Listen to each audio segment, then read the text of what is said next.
Good day mga sis and lods. Actually, hindi po good ang ating day ngayon kasi medyo sad po tayo. Unfortunately po, hindi po kinaya ni Cliff. Wala na po si Cliff. Kaya I am really grieving. Masakit po yung puso ko kasi I really wanted to cure him. Yeah, binigyan na po siya ng gamot, binigyan ng pagkain, pinarest po siya. Pero wala po talaga, hindi po niya kinaya. So, yun lang, nakakasad kasi napamahal din siya sa akin. And gusto ko lang ipaalam sa lahat na wala na po si Cliff. It's saddening, pero wala tayong magawa kasi ganun din talaga.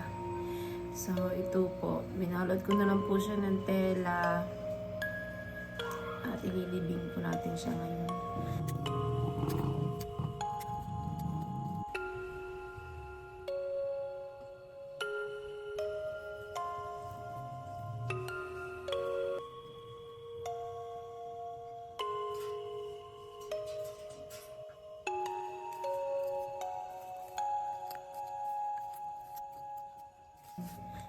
Maraming salamat po sa pag-support at sa panonood ng aking mga video, mga sis and moms.